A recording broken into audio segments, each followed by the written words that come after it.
السلام علیکم، میں ہوں نور اور آپ سن رہے ہیں نور ناول نگری پر فوجی کی جان از قلم ذروہ شیخ قسط نمبر 24۔ اس رات کے بعد اس کی احسن سے بات نہ ہوئی۔ وہ باقاعدگی سے روزے رکھ رہی تھی اور کثرت سے اس کی سلامتی کی دعائیں مانگ رہی تھی۔ آج 21واں روزہ تھا۔ سحری کے بعد سے ہی اس کا دل خراب ہو رہا تھا، ساتھ میں چکر بھی آ رہے تھے۔ وہ سب کچھ اگنور کرتی ہوئی ہاسپٹل کے لیے نکل گئی۔ وہاں اسے قے آ گئی اور اس کا روزہ ٹوٹ گیا۔ اسے اپنی حالت بہتر نہ لگی۔ یہ تمام علامتیں اسے کچھ باور کروا رہی تھیں، کسی کی آمد کی تو کسی کی روانگی کی۔ وہ بہت خوش تھی، اسی لیے شام سے پہلے ہی گھر آ گئی۔ گھر آ کے پتہ چلا کہ تانیہ مال تک گئی ہے اور رفت بیگم گھر نہیں پہنچی۔ وہ اب بے صبری سے سب کا انتظار کر رہی تھی۔ شام کو سب افطاری پہ جمع ہوئے۔ روزہ کھولنے کے بعد وہ سب سے مخاطب ہوئی۔ مجھے آپ سے کچھ کہنا ہے۔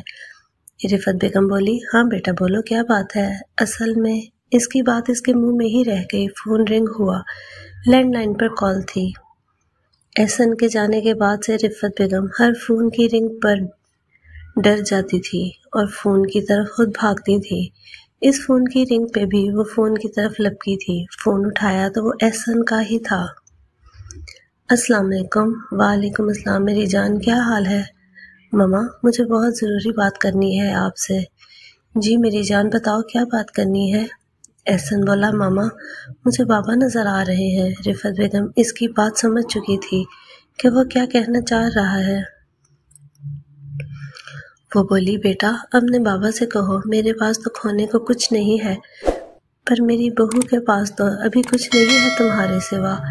احسن نے ایک سرد آہ بھری اور بولا، ماما بہت دیر ہو چکی ہے۔ وہ بولی، بیٹا کوئی بات نہیں، تم میری فکر نہ کرنا، میرا کیا ہے، میں بھی جلد تم سے اور تمہارے بابا سے ملنے آؤں گی۔ وہ بولا، ماما میں ہرگز یہ نہیں چاہتا، میری بیوی آپ پہ ذمہ داری ہے۔ وہ بولی، تو اس سے بات کر لو۔ وہ بولا، نہیں مجھے ڈر ہے اس سے بات کر کے کمزور نہ ہو جاؤں، آپا ادھر ہی ہیں تو ان سے بات کروا دیں۔ رفت بیگم نے تانیہ کو آواز دی۔ تانیہ رفت بیگم کے پاس آئی۔ جی ماما، بیٹا بھائی کا فون ہے، بات کر لو، اس سے شاید آخری دفعہ ہو یہ سب۔ یہ کہہ کر وہ رکی نہیں اور لاؤنج کی طرف چل دی۔ ان کے چھلکتے آنسو تانیہ نہیں دیکھ سکی تھی، مگر ان کی طرف آتی عائشہ نے دیکھ لیے تھے۔ احسن بولا، السلام علیکم آپا۔ وعلیکم السلام، اب تو عید کا چاند بھی نظر آ جانا ہے، تم کب نظر آ رہے ہو؟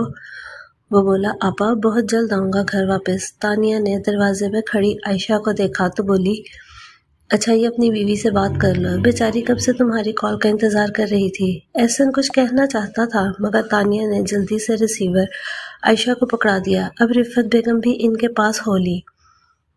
ہیلو، اس کی ٹوٹی سی گونج ریسیور کے دوسری طرف سنائی دی تھی۔ ہیلو عائشہ، تم سن رہی ہو؟ جی۔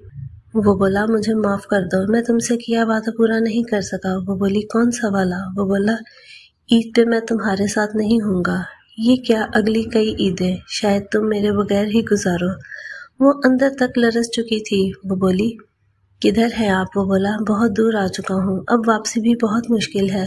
وہ روتے ہوئے بولی، بٹ I need you احسن۔ وہ بولا، I know but this is very hard for me, please forgive me۔ وہ پھر سے ایک دفعہ روتے ہوئے بولی، احسن we are going to have a baby۔ Tania اور رفت بیگم نے عائشہ کی طرف دیکھا جو روتے ہوئے بہت کچھ کھونے جا رہی تھی۔ احسن کی پلک سے ایک آنسو چھوٹا سا ٹپکا۔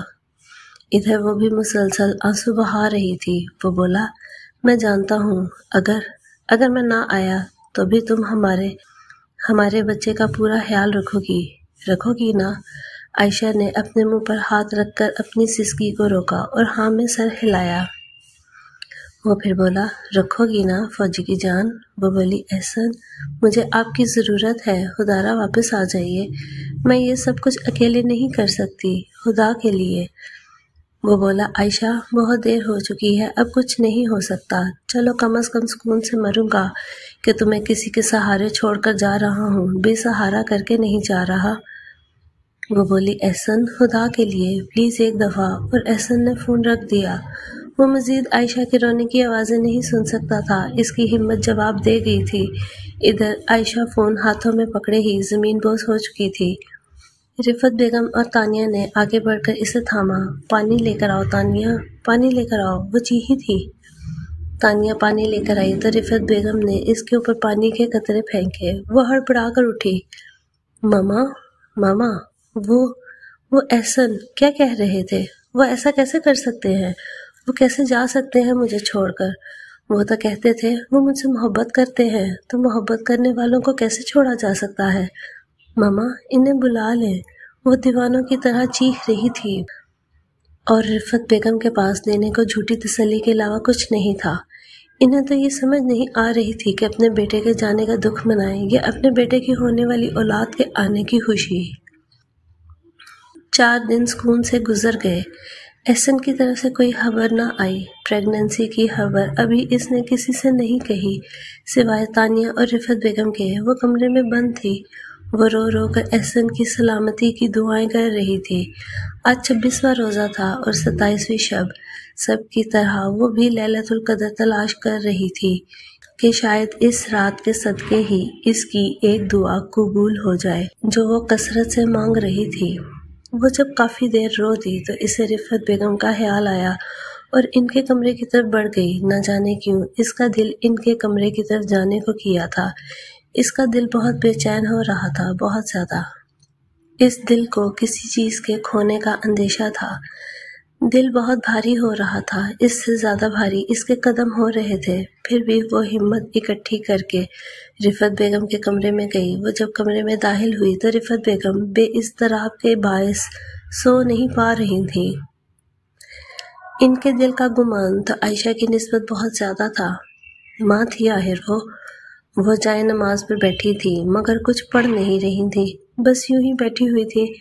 عائشہ ننگے پاؤں چل کر ان کے پاس پہنچی۔ رفت بیگم نے اسے دیکھا تو وہ جائے نماز سے اٹھی اور اس کو اپنے ساتھ لگاتی ہوئی بیڈ پر بیٹھ گئیں۔ عائشہ بولی، ماما، مجھے کچھ صحیح نہیں لگ رہا، دل پہ کچھ چپ سا رہا ہے، پتہ نہیں کیسی الجھن سی ہے، میری مدد کریں، میں اکیلے لڑتے لڑتے تنگ آ چکی ہوں۔ وہ بولی، بیٹا ادھر لیٹ کر تھوڑی دیر آرام کر لو، میں تمہاری مدد کس طرح کر سکتی ہوں؟ تمہاری مدد تو میرے مولا ہی کر سکتے ہیں۔ یہ کہہ کر انہوں نے عائشہ کو اپنے پہلو میں لٹا دیا۔ وہ چپ چاپ لیٹ گئی اور ان سے کچھ نہیں کہنا چاہتی تھی، نہ کچھ سننا چاہتی تھی۔ وہ تو صرف ایک چیز چاہتی تھی کہ وہ بس اس کے سامنے آ جائے جس کی یاد میں وہ دن رات جل رہی تھی، اس کا محرم، اس کا ساتھی، اس کا ہم قدم، اس کا ہم سفر، اس کے جیسا پاگل۔ مگر کبھی کبھی ہم ایک بہت اہم چیز بھول جاتے ہیں، شکر۔ یہ واقعہ رمضان المبارک کی 27ویں شب کا ہے۔ کشمیر میں اس وقت لائن آف کنٹرول پر مسلسل بھارت کی جانب سے فائرنگ کی جا رہی تھی۔ پاکستان کی طرف سے پوری کوشش کی جا رہی تھی کہ ان کی آبادی کو نشانہ نہ بنایا جائے اور صرف جنگی سپاہیوں کو ہی نیست و نابود کیا جائے۔ لائن آف کنٹرول کے اس طرف لوگ سہمے بیٹھے تھے، لیکن ایک امید زندہ تھی۔ Change your formation, change your formation Ahsan. Receiver اٹھاتے ہی ریحان کی آواز احسن کے کانوں میں گونجی تھی۔ No, I will not change my formation. اب یا تو یہ رہیں گے یا میں۔ احسن بھی چیخا تھا۔ ریحان احسن کا روم میٹ اور کولیگ تھا۔ ان دونوں نے خفیہ ذرائع کی نشاندہی پہ شمالی وزیرستان میں ISI کے افسرز کی مدد کی تھی اور اس مشن میں تقریباً 20 دہشت گرد مارے جا چکے تھے۔ اب اس کے بعد بھی ان دونوں کو سکون نہ ملا اور یہ کشمیر کی line of control per duty دینے آ گئے۔ بھارتی شیلنگ کے باعث پاکستانی بارڈر سے ذرا ہٹ کر موجود آبادی سے 4 شہادتوں کی خبر ملی تھی، جس میں 2 معصوم بچے بھی شامل تھے، جس کے باعث احسن کا خون کھول اٹھا تھا۔ مگر ریحان جوش میں ہوش نہیں کھو رہا تھا۔ اسے پتا تھا کہ جس فارمیشن پہ احسن موجود ہے وہ ایک اسٹریٹ ایٹم بم سے کم نہیں ہے۔ ان سمپل سوسائڈ کا بہترین طریقہ ہے، مگر اس فارمیشن پہ رہتے ہوئے احسن بھارتی فوجیوں کی 4 چوکیاں تباہ کر سکتا ہے، لہٰذا اس کے قدم ذرا برابر بھی نہیں ڈگمگائے اور وہ اس فارمیشن پر پہنچ چکا تھا۔ I said out Ahsan out Rehan پھر سے چیخا تھا. And I said no وہ بھی اتنی ہی بلند آواز میں چیخا تھا. Just think about your baby Rehan نے اسے ایموشنل بلیک میل کرنا چاہا. میں اپنی فیملی کو تیار کر کے آیا ہوں کہ اگر ان کے آنگن میں احسن اقبال کا تابوت بھی آئے نا تو انہیں فرق نہیں پڑنا چاہیے. You got it؟ احسن ایک فخر سے دوبارہ چیخا تھا. اب وہ اپنی کلاشنکوف کا نشانہ باری باری تمام چوکیوں پر رکھے ہوئے تھا. وہ پہاڑ کے اس جگہ موجود تھا جہاں پہ اس پر نظر نہیں جا سکتی تھی. بہرحال وہ اپنے مشن کی کمپلیشن کے لیے بڑھا. اللہ اکبر پہلی چوکی پہ نامعلوم مقام سے فائر کیا گیا اور وہ تباہ.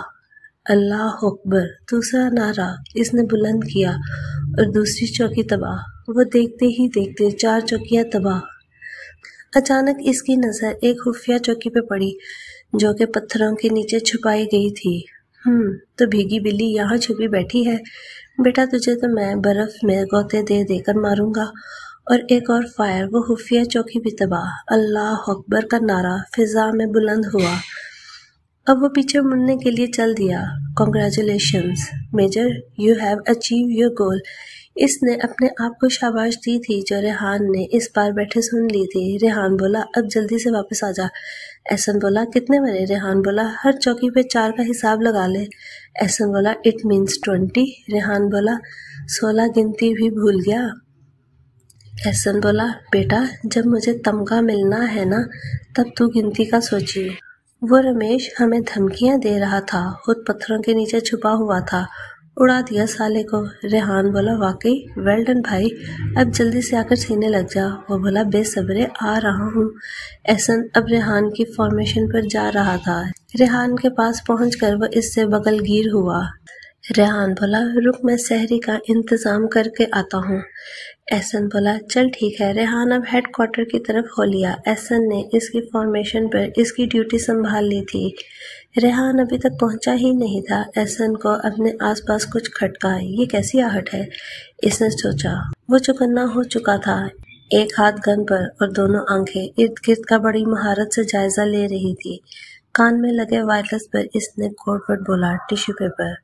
وائرلیس کی دوسری طرف موجود لوگ ہوشیار ہو چکے تھے. ریحان بھی اپنی فارمیشن کی طرف بھاگا تھا. اچانک کسی نے چھپ کر احسن کی ٹانگ پر گولی چلا دی. آہ وہ کراہا مگر خود پہ کنٹرول رکھا. احسن وہ ہڑبڑا کر اٹھی. ماما احسن تکلیف میں ہے، انہیں فون کریں. عائشہ دیوانوں کی طرح رفت بیگم سے تقاضا کر رہی تھی مگر اسے ان کی حالت کا تو اندازہ بھی نہیں تھا. بیٹا کچھ نہیں ہوتا، کچھ نہیں ہوا. رفت بیگم اس کی پریگننسی کے بعد سے اسے روزے نہیں رکھوا رہی تھی. وہ بولی نہیں ماما وہ کوئی مصیبت میں ہے، مجھے محسوس ہو رہا ہے. احسن تنزن ہنسا. وہ بولا سنا تھا چھپ کر وار بزدل کرتے ہیں اور تم تو بزدل ہونے کے ساتھ ساتھ بے وقوف بھی ہو. آئی ایم رائٹ اجے؟ بالکل صحیح سنا تھا مگر وہ کیا ہے نا محبت اور جنگ میں سب جائز ہے میری جان. افسر اجے سنگھ جھاڑیوں سے نمودار ہوا. مگر کیا ہے نا ہم چاہتے ہیں کہ محبت اور جنگ میں جو ہو صرف جائز ہو. تم یہاں تک کیسے پہنچے؟ احسن تمہارا قصور کوئی نہیں ہے، تم لوگوں میں اکڑ ہی بڑی ہوتی ہے. پتہ ہے یہ سارا علاقہ بہت جلد ہمارا ہونے والا ہے اور تم دیکھو گے. بلکہ تم کہاں دیکھو گے، تم تو تب تک سورگواسی بن چکے ہوگے. اجے بولا. وہ بولا اکڑ تو پیدائشی ہے مگر کیا کرے، تم لوگوں کی خوش فہمیاں بھی تو نکالنی ہے نا.